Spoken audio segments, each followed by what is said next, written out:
میری اولاد نو مینے مارنے نے انہاں دا بابا بڑا گناہگار سی عرض کردہ ربا اج معافی دے دے کہ میں گناہ تیرے کیتے نے معافی بھی تیرے کھلو ہی مانگنا عرض کردہ ربا اج معافی دے دے نوجوان ستر دنال رویا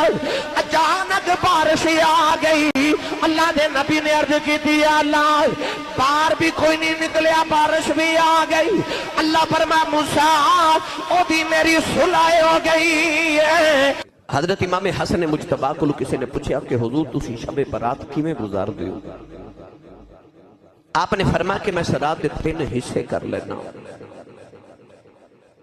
ایک حصہ میں اپنے نانے تے درود و سلام پڑھنا ایک حصہ میں استغفار کرنا یعنی استغفر اللہ پڑھنا تے اللہ دی بارگاہ جو توبہ کرنا اور ایک حصہ رات میں اللہ دی بارگاہ چ نوافل ادا کرنا تسی بھی زندگی دیا راتاں نو تقسیم کر کے گزاریا کرو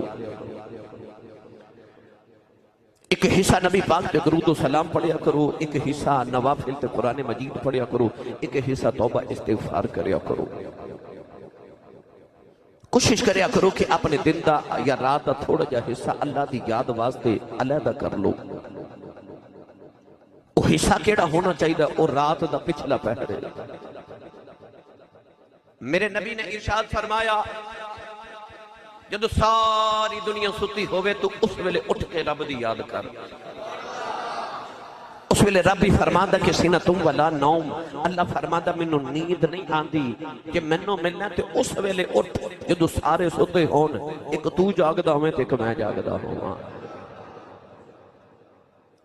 میری ملت نوجوانوں الف لام میم دی الف دی چوٹی تو لے کے بناس دی سین دے گھیرے تک سارا قرآن پڑھ کے دیکھو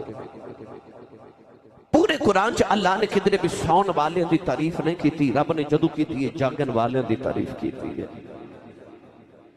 اور میں تے اکثر جملہ بولنا کہ عشق پاویں مجازی ہوئے یا حقیقی ہوئے محبوب راتاں نوں مل دے نے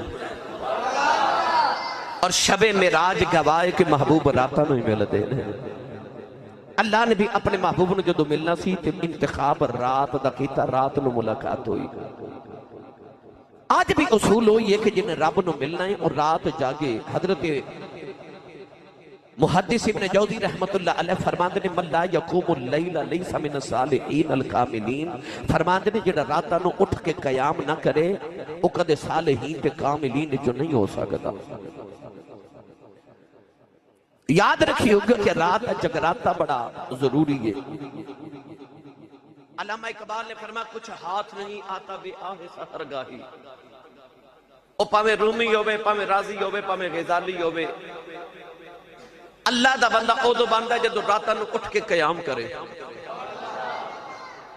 جدو راتی اٹھ کے قیام کرے سون والے نو ماہی نہیں ملتے بلکہ ملے بھی گواچ جان دے آج جڑی رات گزری اس رات نے منو تہانوں پیغام دیتا کہ ساری زندگی دی راتاں اپنی مرضی دی گزارنا ہے کدے کدے کو رات رب دی مرضی دی بھی گزاریا کر قیامت میں جدو اس رات دا مل پینا نا پھر تساں تے میں تمنا کرنی ہے کاش میں زندگی دی ہر رات ذکر خدا چو گزار کے آ جانا میں جڑی آیت مبارکہ پڑھی اللہ کریم نے ارشاد فرمایا فَاذْكُرُونِي أَذْكُرْكُمْ فرمایا تو میرا ذکر کر میں تیرا ذکر کرانگا بھائی بندہ تے رب دا ذکر کرے کیونکہ اسی مخلوق ہوں خالق ہے اسی او دے پیدا ہونے والے او پیدا کرنے والا او ساڑا رازق ہے اسی مرزوق ہاں اسا تے یاد کرنا کیونکہ او ساڑا رب ہے او کیوں یاد کرے کیا او دی یہ شان ہے کہ او بدلے چسانوں بھی یاد کرے نہیں نا مگر او دا کرم ہے وہ کہندہ تو میں نو یاد کر میں تینو یاد کرانگا میرے بابا جی حضور تاجدار چورہ شریف نے میں ایک دن نکتہ سمجھایا آپ فرماوا لگے عشق دا قانون ویکھو کہ او بھی کہندہ میں رب ہو کہ کہنا پہلے تو یاد کر پھر میں کرانگا شرط ہے پہلے تو کر اسی چاہنے ہاں کہ اسی کریے نہ کریے رب سانو یاد رکھے پر اللہ فرماندہ بندیا پہلے تو یاد کر پھر میں یاد کراں گا. آسان یا کلیہ دساں اللہ فرماندہ تو اپنے سکھاں چ مینوں یاد رکھیا کر پھر تیرے دکھاں چ تینوں میں یاد رکھیا کراں گا. سانو یاد ہوندا دکھاں وچ سکھ وچ یاد نہیں آوندا خوشی چ یاد نہیں آوندا دولت چ یاد نہیں آندا.